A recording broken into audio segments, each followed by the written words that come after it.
അമേരിക്കയിലെ ടെക് കമ്പനികളിൽ ജോലി ചെയ്യുന്ന വിദേശ തൊഴിലാളികളുടെ അവസ്ഥ വളരെ കഷ്ടമാണ്. പലപ്പോഴും അവർക്ക് അവരുടെ ഭാവിയെക്കുറിച്ച് വലിയ പേടിയുണ്ട്. H1B പോലുള്ള വിസകളിൽ ജോലി ചെയ്യുന്നവരെ കുറിച്ചാണ് ഈ പറയുന്നത്. IC റെയ്ഡുകൾ ഉണ്ടാകുമോ എന്ന പേടി, വിസ കിട്ടാൻ വൈകുന്നത്, രാജ്യത്തേക്ക് തിരികെ വരുമ്പോൾ അതിർത്തിയിൽ തടയുമോ എന്ന ഭയം, ഇവയെല്ലാം അവരെ വല്ലാതെ വിഷമിപ്പിക്കുന്നുണ്ടെന്നാണ് റിപ്പോർട്ട്. ഇമിഗ്രേഷൻ നിയമങ്ങൾ എപ്പോഴും മാറിക്കൊണ്ടിരിക്കുന്നത് അവരുടെ ആശങ്ക കൂട്ടുന്നുണ്ട്. രാഷ്ട്രീയപരമായ കാരണങ്ങൾ ഇതിന് പിന്നിലുണ്ട്. അമേരിക്കയിലെ വലിയ സ്റ്റാർട്ടപ്പുകൾ 40% സ്ഥാപിച്ചത് വിദേശികളാണ്. പല വലിയ ടെക് കമ്പനികളും വിദേശികളെ ആശ്രയിച്ചാണ് മുന്നോട്ട് പോകുന്നത്. എന്നിട്ടും ഈ തൊഴിലാളികൾക്ക് പലപ്പോഴും സുരക്ഷിതത്വം തോന്നുന്നില്ല.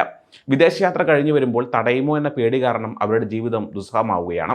ചില സമയങ്ങളിൽ തൊഴിലാളികൾ അറിയാതെ തന്നെ അവരുടെ വിസ അപകടത്തിലാക്കുന്നുണ്ട്.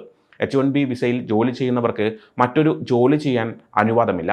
മൂൺ ലൈറ്റിംഗ് അഥവാ ഒരേ സമയം മറ്റു ജോലികൾ ചെയ്യുന്നത് നിയമവിരുദ്ധമാണ്. രണ്ടാമത്തെ തൊഴിൽ ചെയ്യുന്ന കമ്പനി H1Bക്ക് വേണ്ടി അപേക്ഷിച്ചാൽ മാത്രമേ ഇത് ചെയ്യാൻ കഴിയൂ. IC ഉദ്യോഗസ്ഥർ ഓഫീസിൽ വന്നാൽ തൊഴിലാളികൾക്ക് ചില അവകാശങ്ങളുണ്ട്. അതുകൊണ്ട് തന്നെ ഒരു ലോയർ ഇല്ലാതെ ഒന്നും സംസാരിക്കരുത്, ഒരു രേഖയിലും ഒപ്പിടരുത്. നിങ്ങളുടെ വിസയുടെ ഒറിജിനൽ രേഖകൾ എപ്പോഴും കയ്യിൽ കരുതണം.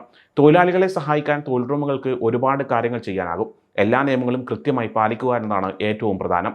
H1B അപേക്ഷകൾ, ശമ്പള രേഖകൾ, ജോലി ചെയ്യുന്ന സ്ഥലം എന്നിവയെല്ലാം കൃത്യമായിരിക്കണം. ചെറിയ മാറ്റങ്ങൾ പോലും അധികാരികളെ അറിയിക്കണം. ജോലിയിൽ മാറ്റം വരുത്തിയാൽ, മണിക്കൂറുകളിൽ മാറ്റം വരുത്തിയാൽ, അല്ലെങ്കിൽ ഓഫീസിൽ മാറ്റം വരുത്തിയാൽ ഉടൻ തന്നെ അറിയിക്കണം.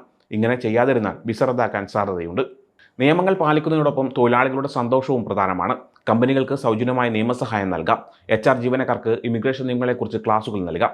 എല്ലാ പ്രധാനപ്പെട്ട വിസ രേഖകളുടെയും കോപ്പികൾ ജീവനക്കാർക്ക് നൽകണം. വിസയുടെ കാര്യങ്ങൾ എങ്ങനെയാണെന്നും എന്തൊക്കെ മാറ്റങ്ങൾ വരാമെന്നും ജീവനക്കാർക്ക് പറഞ്ഞു കൊടുക്കണം. ഗ്രീൻ കാർഡ് കിട്ടാൻ 5 മുതൽ 10 വർഷം വരെ എടുക്കും. ഇതിനെക്കുറിച്ച് സത്യസന്ധമായി സംസാരിക്കുന്നത് ജീവനക്കാർക്ക് വിശ്വാസമുണ്ടാക്കും. H1B ജീവനക്കാർ അത്യാവശ്യമില്ലെങ്കിൽ വിദേശയാത്ര ഒഴിവാക്കാൻ ചില കമ്പനികൾ പറയാറുണ്ട്. കാരണം വിസ നിയമങ്ങൾ എപ്പോൾ വേണമെങ്കിലും മാറാം. ഇത് കാരണം വർഷങ്ങളായി ഇവിടെ ജോലി ചെയ്യുന്നവരെ പോലും രാജ്യത്തേക്ക് തിരികെ പ്രവേശിക്കാൻ പറ്റാതെ വരും. തൊഴിലുടമകൾക്ക് ജീവനക്കാർക്ക് കൗൺസിൽ സേവനങ്ങൾ നൽകാം. അതുപോലെ സപ്പോർട്ട് ഗ്രൂപ്പുകളും മറ്റ് സഹായങ്ങളും നൽകാം. വിസ സംബന്ധമായ കാര്യങ്ങളിൽ ടെൻഷൻ അനുഭവിക്കുന്നവരെ സഹായിക്കണം. ഒരു ജീവനക്കാരനെ US വിട്ടു പോകേണ്ടി വന്നാൽ അവരെ സുരക്ഷിതമായി നാട്ടിലേക്ക് തിരിച്ചയക്കാൻ സഹായിക്കണം. അവർക്ക് വിദേശത്തു നിന്നും നിയമപരമായ സഹായം നൽകാനും സാധിക്കണം. കമ്പനിയുടെ പ്രഖ്യാപനങ്ങളും ജീവനക്കാരെ പരിഗണിക്കുന്ന രീതിയും തമ്മിൽ വ്യത്യാസമുണ്ടാകരുത്. വെറുതെ ഡൈവേഴ്സിറ്റിയെ പിന്തുണയ്ക്കുന്നു എന്ന് പറഞ്ഞാൽ പോരാ, പ്രവൃത്തിയിൽ അത് കാണിക്കണം.